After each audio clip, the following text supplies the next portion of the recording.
Chapter 5. The Tournament Begins. Sunday, February 1st, 2026. Things got particularly raucous in an area of SBC Glocken, capital city of Gale Online, starting around noon. There was a large pub along the wide main street. This particular pub also served as restaurant and coffee shop. It was adjacent to a shopping mall, had an arcade and casino section, and even had an indoor shooting range in the back. It was a popular destination for many players on an average Sunday, but this particular day was especially crowded. The reason was simple.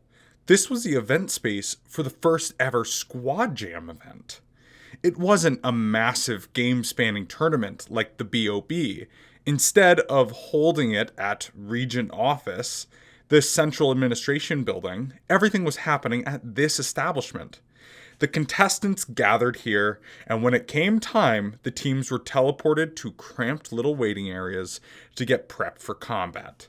A 10-minute countdown started, during which they retrieved their gear from storage and held quick strategy meetings.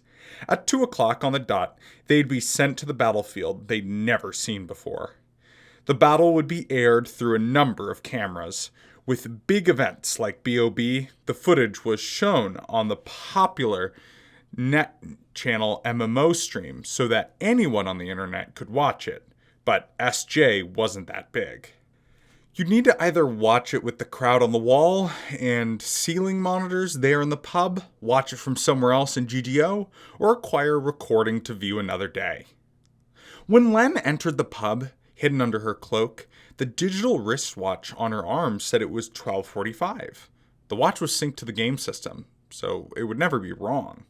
The Squad Jam participants were supposed to gather at 1:40, and her arrangement with M was at 1:30. So she had plenty of time. She entered the bustling business and looked for an opening booth. She wanted to get away from prying eyes so she didn't give away any information to potential opponents. A couple of players in the building were showing off their treasured guns, but M had warned her never to do that. It was begging other players to start formulating strategies to beat you. On the other hand, there was the tactic of intentionally showing off a weaker gun, then taking advantage of them with a much better one during the event. Len entered a private booth and closed the curtain. She sent the room number to M in a message, as they'd agreed. Within a few minutes, while she was still working on her first iced tea, M showed up. He was as huge as when she first met him, but she wasn't as scared this time.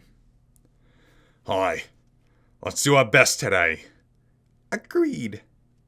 As they waited for the event time, the sound of excitement growing in the building reverberated in the ears. On the in-store monitors, a middle-aged man who was the sponsor of the event was doing video interviews, but his actual body not his avatar. He was a sweaty man with unkempt facial hair, and he excitedly jabbered cliches like, "I can't wait," and "I hope you guys shoot each other a whole lot." You mean the guy who came up with the idea isn't even gonna compete? One of the bar patrons yelled at the screen. Well, we know what he looks like IRL, but we don't know his avatar, another one shouted. So maybe he'll sneak in to participate after this interview. Good point. The reverse of the usual way. That's a weird way of doing it. Think we get bonus if we beat him. How much did he pay to sponsor this event? Len and M pored over the list of participating teams on a floating game window. There were 23 in total. Compared to the BOB, which started off with hundreds who were then whittled down to 30 finalists, this one-round event with no prelims was noticeably smaller in scale. Still, if each team had the maximum of 6 players, that was theoretically a total of 138 players at once. And since this was on a map the same size as the BOB, it was bound to turn into a big mess. Let's hope the bar isn't completely empty after it starts. Len imagined the sight and couldn't stifle a giggle. However, the number of people in the pub continued to rise, so that didn't seem to be likely. The first quad jam was attracting a healthy amount of attention and excitement. Back to the list of team names. Len and M's team was very straightforward. LM, from Len and M. The L could have been first because Len was team leader, or just because it was alphabetical order. The other team names also tended short and simple, like DDL, Zimal, Suyoji, CHBYS, Danji, and Shin C. Most were capitalized like acronyms, which probably meant they were abbreviated during registration. Len decided that she was quite happy with the simplicity of LM. The lack of a team member's list was notable. They'd have to assume the worst and fight like every team had 6 members. On the other hand, that meant they couldn't use their team of 2 to lure opponents into false confidence.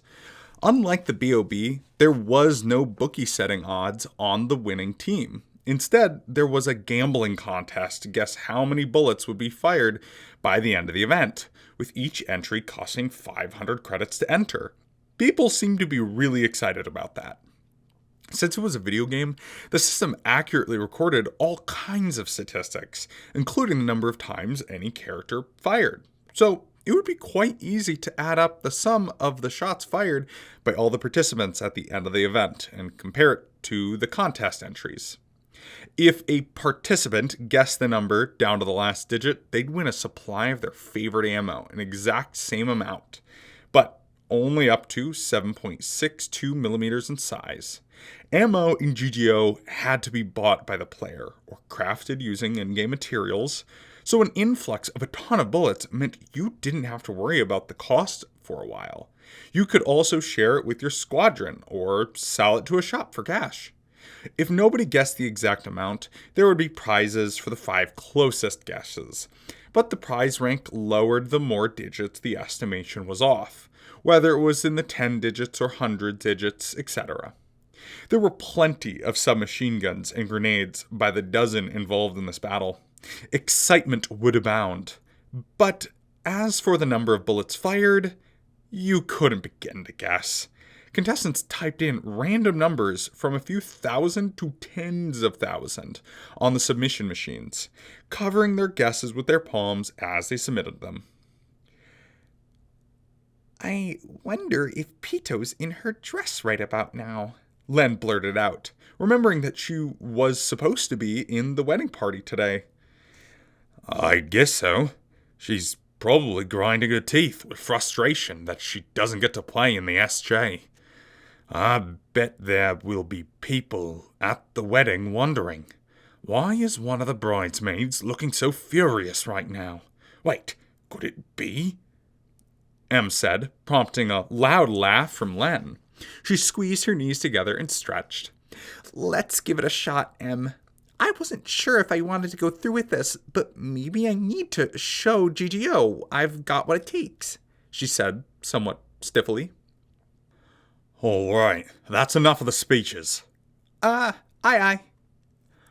Before this, Peter told me, you have to win, M said, his voice soft for such a menacing man.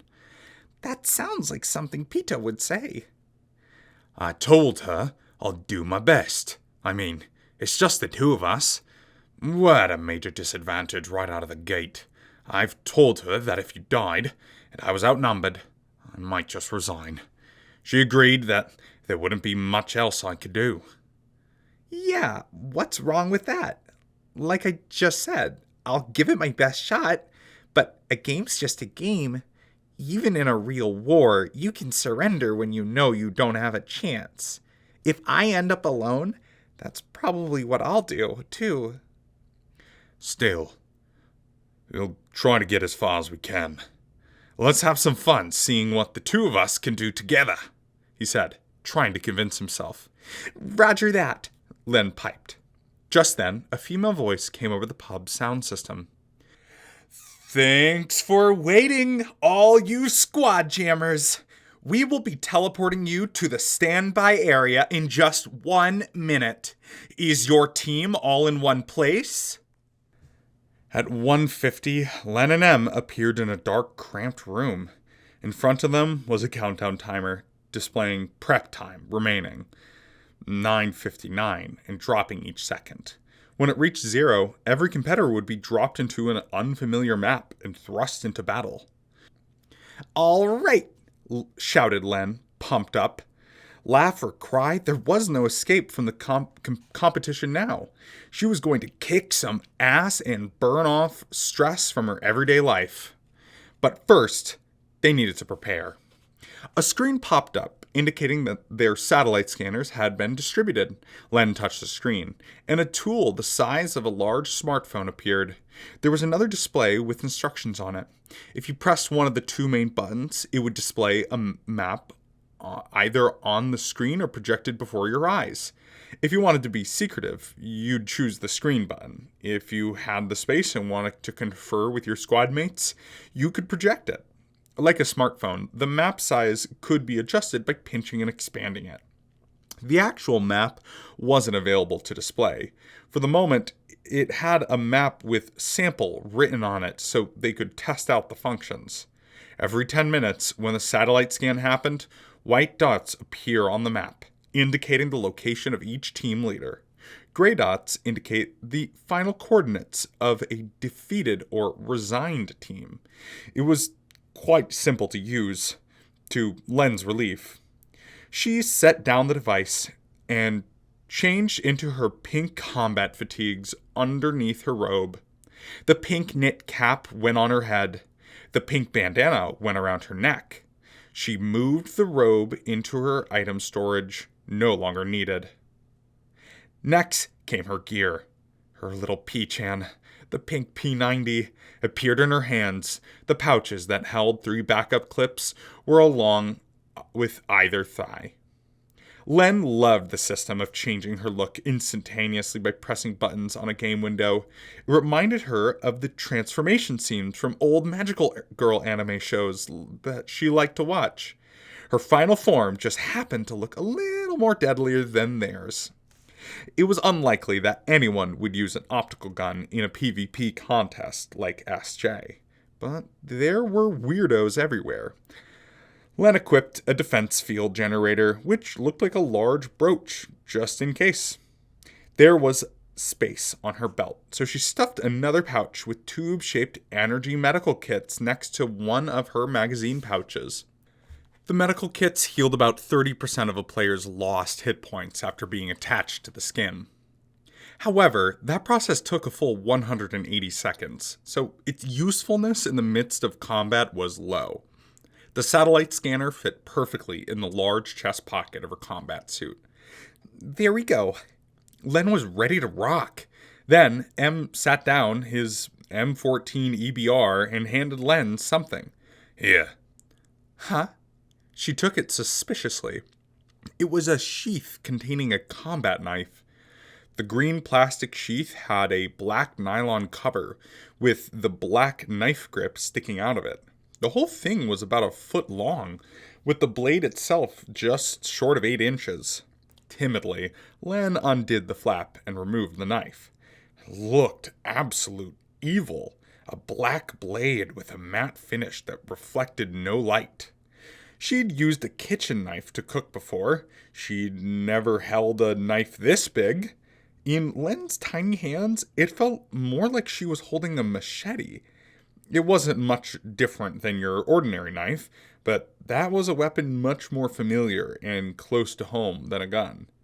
She was overcome with fear. She put it right back into the sheath, closed the flap, and turned to M. What am I supposed to do with this, M? You've got plenty of strength for it, so keep it around as a side weapon. Without one, you'll be helpless if you run out of P90 ammo. But I've got 7 magazines. That's 350 bullets, She argued.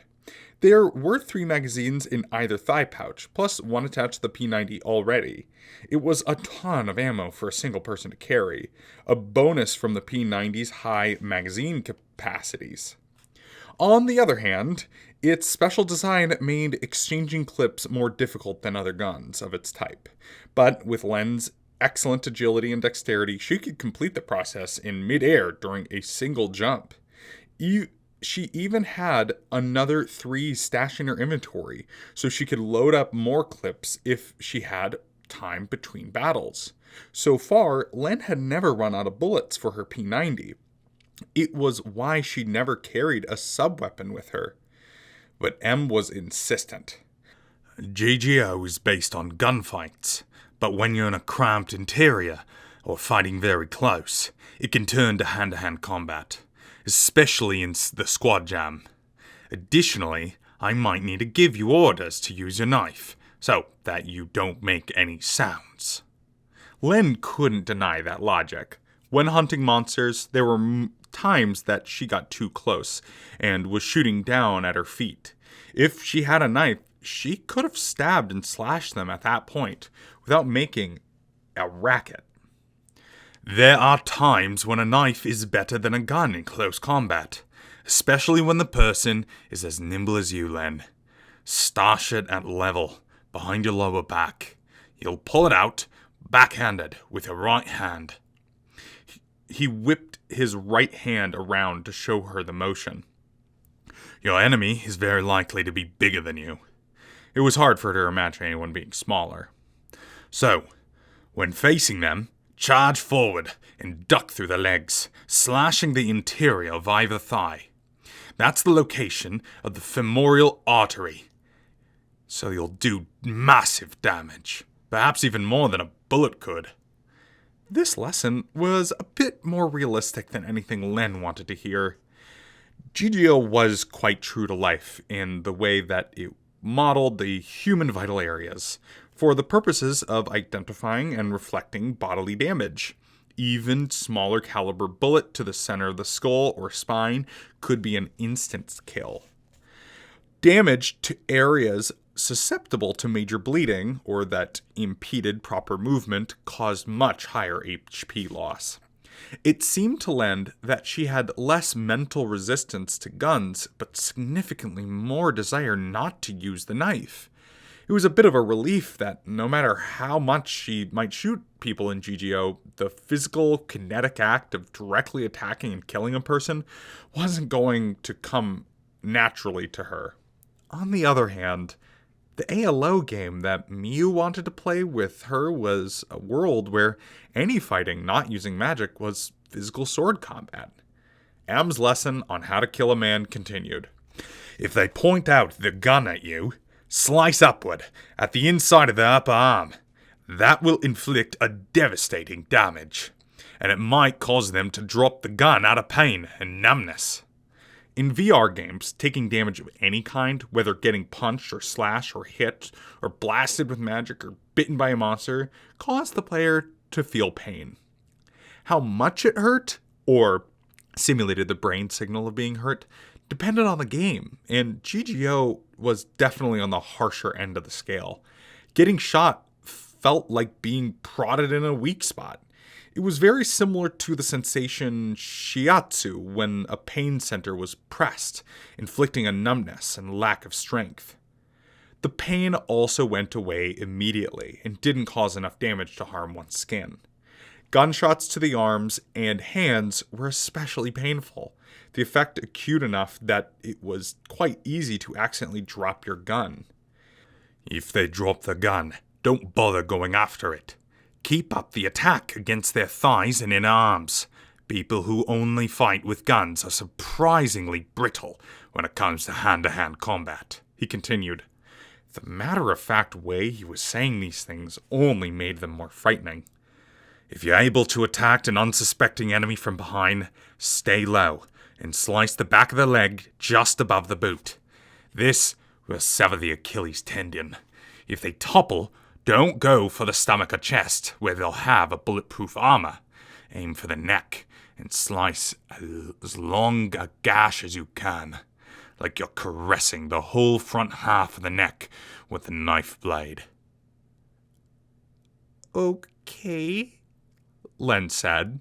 But inside, she was thinking, who is this guy? He knew too much. All she could do was pray that this knowledge came from video games and not real life. When attacking the head, go for the eyes. Human bones are surprisingly tough, so the blade won't go through them. The exception to that is the eye socket. Stab the eye, and you can do direct damage to the brain. The only places where you can score an instant kill with a knife in GGO are the neck and the eye. Len filed this information away in her mind as distasteful as it was to her. Being diligent and studious had its downsides at times. She was learning all kinds of things that no girl in college needed to know. That's all, he concluded. M wouldn't take the knife from her, so she had no choice but to equip it behind her back. The convenience of a video game was that she could just press a button in her menu screen and attach itself right to her belt. Len slung the P90 under her left shoulder and reached for the knife with her right hand. A little pressure from her thumb released the strap without a sound, and the blade slid free. She tried swiping it forward with backhand grip. It didn't feel that heavy in her hand. Given her high agility stat, if she tried to whip it around as fast as she could, the speed would be deadly. Good, M said, satisfied. But as Len returned the knife to its sheath, she assumed that she would never use the thing. By the time the countdown reached 3 minutes, M had finished his extravagant preparations. Like the other day, he wore venomous green camo. He had on the same boonie hat again, but this time there were little dangling pieces of camo fabric all over it to help disguise the distinct shape of his head. Over his torso, he wore a vest with thick, bulletproof armor inside a number of magazine pouches. This time, plasma grenades dangled from his back, not his side. These grenades were actually much stronger than the traditional kind that exploded with gunpowder and shrapnel. When a plasma grenade bursts, it created a spherical blast of pale energy nearly 15 feet wide that would eradicate any but the heaviest objects within its radius. Depending on the defensive power, any person with at least 60 to 80% of their body in the blast radius would instantly die. Anything less than that meant major damage in proportion to weight. Plasma grenades were light and cheap for the damage they did, making them one of the more powerful offensive weapons in GGO. In a close-range battle between players with cover in between, it was often the case that both sides would throw one, like a very violent and dangerous snowball fight. M still wore the huge, bulging backpack, stuffed with contents unknown. On his right leg was the HK-45 holster, and on the left, pouches for both M14 EBR and HK-45 clips. With his formidable size, bulked up with extra gear and carrying the sizable EBR, he looked like a robot soldier from a sci-fi movie. It'd be easier to get around if he just let me ride on his shoulders, Len thought. She decided not to ask. The countdown timer was under 1 minute now. Only the part of the clock indicating the seconds was active, speedily descending down to 43, 42, 41, 40, 39. All right, here goes, M said, his voice relaxed. Len heard it directly in her left ear, thanks to the comm. She wouldn't need to switch it off until the game was over. Let's raise some hell! Len pulled the loading handle of the P90 and released it, loading the first round into the chamber with a dry click. M did the same with his M14 EBR, which produced a much deeper version of the same sound. Nothing got Len more pumped up for battle than loading that sound. The countdown dwindled. Her anticipation rose. When the line of numbers all read 0, light engulfed the players. Color and shapes returned to her blank vision. Where am I? The most important and immediate task was to identify her surroundings.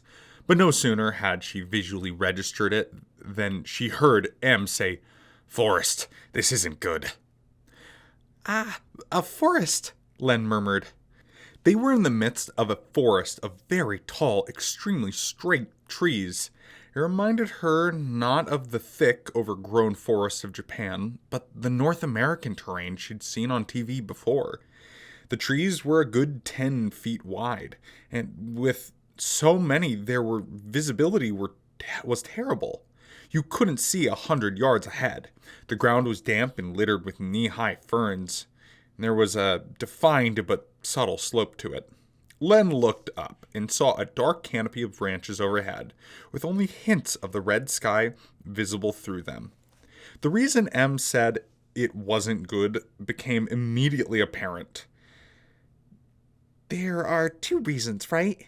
1, you can't snipe here. And 2, I stick out like a sore thumb." With so many massive trees around, the range for open shooting within enemy was a few dozen yards at best. That was within the P-90's effective range, but M would not be able to provide long-distance support. And Len's pink camo was most useful in the desert and wasteland, when the red sun shone down on her. This place was dank and gloomy, and her color was guaranteed to stand out. M, on the other hand, was almost eerily well blended with his green-based pattern. If he stood still, he could practically melt into the forest. "Exactly. This place is bad for us," M said, reaching behind his back to rummage in one of the backpack pockets. Whatever she was expecting him to pull out, it was not a large poncho. It had the same green camo pattern as his clothes. He threw it over Len's head. "Put that on until we're out of the woods. You can ditch it in an emergency. Shoot the P-90 through the poncho if you need to." This would certainly help her blend in better than the pink. She felt like she'd just learned the nature of one of M's secret tools. He probably had different colored ponchos for each type of terrain. She put it on. It covered her hands and weapon, but she could just shoot through the material if they met enemies. It'd probably be a messy process in real life. But here in GGO, she'd have that helpful bullet circle for aiming, and it would appear just by putting her finger on the trigger, so she didn't have to worry about holding the sight up to her eye. If she wanted to aim precisely, she'd have to steady herself like usual, however. Placing the circle over an enemy and firing at close range without stopping to aim was one type of shooting technique in GGO, and it was the one that Len was best at. This was also the reason that dot sights, which displayed the bullet destination with a red dot through a non-magnifying lens and laser sight, which cast a laser beam for aiming purposes, weren't popular in GGO. Both forms overlapped with the bullet circle feature, which actually made it harder to aim. "We'll check the map, then move," M said. Given their disadvantage, he probably wanted to get out of the forest as soon as possible. "Got it. Where to?" Len asked. The poncho was so big on her that she looked more like a green ghost now. M pressed some buttons on the satellite scanner and brought up a projection of the map, which made it easier for them to view it together. The map was justified north and displayed it in color and 3 dimensions, which made it very easy to read. Like any smartphone or tablet, it responded to zooming and rotating motions. For the first time, Len was looking at the setting in which she would be fighting. Deep canyons bordered the sides of the map, meaning the east and west edges. Mountains were to the north, and cliff bordered the south. The canyons to the east and west were a common feature, meant to limit map's area and keep players within the proper space. The sheer cliffs towered hundreds of feet high, and any drop meant certain death. Perhaps sensing that players would snark about it being too artificial of a limitation, they had actually come up with a decent in-world explanation of the feature. When the giant spacecraft crash-landed, the safety wings on the underside tore these huge rivulets into the earth. The north end of the map was an abrupt mountain range, while the southern end was a cliff so sudden it looked like an open fault line. Naturally, both of these were also impregnable obstacles that couldn't be crossed with any action or combination of skills. Like in the BOB, the accessible area of the map ran about 10 kilometers north to south. There were 11 evenly spaced lines displayed vertically and horizontally, which created blocks of 1 square kilometer each. The terrain of the map, separated into areas, was as follows. The bottom portion, about 3 kilometers wide, was wide open area of rocks and sandy wastes land. There were multiple rocky outcroppings and ruins big enough to provide cover. In the middle of the eastern side lay what remained of a major city.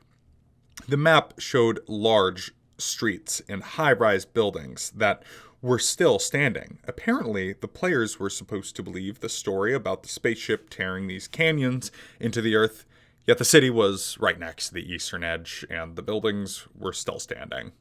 In the center of the map was a former residential area with simple suburban-type homes. With all the roads and buildings carefully represented on the map, it looked like a maze. A large portion of this part was colored blue, a sign that the ground was underwater there. Nearby, there was a river flowing from the upper right section to the lower left. That was likely the water source.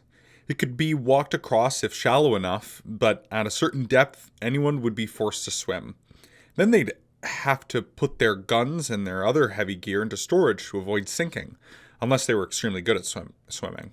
HP steadily dropped in the water, so it wasn't where anyone wanted to stay. Green forest covered the northeast sector, where a tiny marker blinked to indicate their current coordinates. According to the SJ rules, everyone's location were visible only for the first minute of the events as a handicap. After that, they would be updated only by satellite scans. This view of the map made it clear they were basically in the upper right corner. The rule was that any potential opponents were at least a kilometer away, so that meant no enemies could be north or east. In the northwest quadrant, west of the forest, it was all fields, wide open, with nowhere to hide. Below that, along the western edge, was a circular marshland area, a massive spaceship-like structure stuck nearby, straight up out of the swamp there. Like a building, it should be available to enter and climb. Most likely, the marsh formed after the ship had crash-landed. Len looked up after about 10 seconds, but M still stared at it for another 15. He was utterly still, and there was an unfamiliar look of intense concentration on his face. Not that she knew him that well, so Len waited for him to finish. Okay. M pressed a button on the satellite scanner to close the map. First things first, we get out of the forest. I want to make use of the city as much as possible, though we won't get there by the first scan. Let's head straight south, follow behind me about 30 feet. His actual voice was barely audible, but thanks to the modulation of the comm unit, it was crystal clear in her ear. It was so effective that they could communicate in practical silence in the presence of enemies without resorting to hand signals. Copy that. I'm following, she said. M immediately started running south. There was nothing but crisp efficiency in his motion. The direction took him down the gentle slope toward the city. There wouldn't be any enemies nearby yet, but M was totally alert, with the EBR held in front of him and ready to fire at an instant notice as he ran. Len wrapped the camouflage poncho around herself and let him get the requisite distance ahead before she followed. The gap between them was to ensure that if they fell into an enemy trap, the automatic fire or grenade blast wouldn't wipe them both out at once. She had to be careful not to run too fast, or her superior agility would cause her to catch up. So Len reminded herself to run a bit slower than usual. Once they had passed through several hundred feet of forest, they heard a sound like distant drumming. Stop. Get down. M snapped, dropping low. His reactions were really quite that quick. then followed his head and crouched down about 30 feet behind him as quickly as she could. The gunfire was a series of overlapping light bursts, ta-ta-ta-ta-tan, carving out a chaotic and irregular rhythm. It sounded like an amateur banging on hand drums for fun.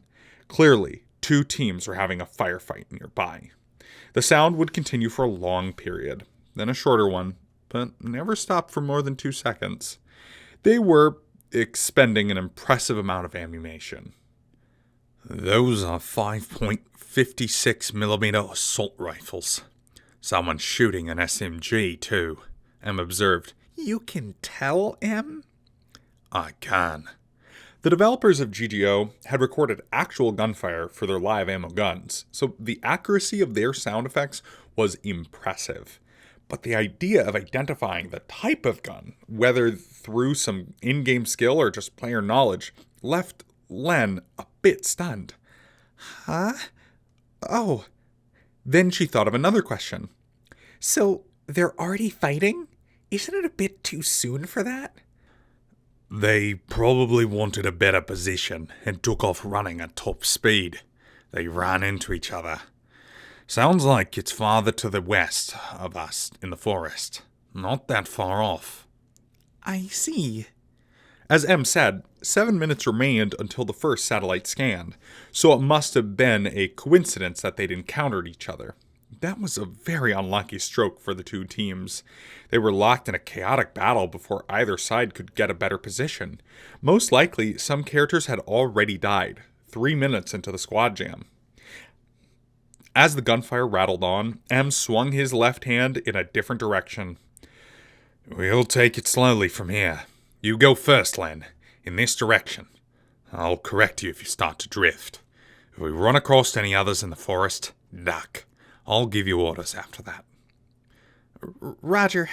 In all honesty, not knowing when they might run across enemies and dealing with the supremely poor visibility of the forest made her very nervous to take the lead, but she couldn't just refuse an order from a teammate who was likely a much better player. Len proceeded forward, weaving around the thick trees, trying to maintain as straight a bearing as she could, at a brisk walking pace. On and on she walked, but the forest didn't change one bit. It was enough to make her wonder whether she was actually making any progress.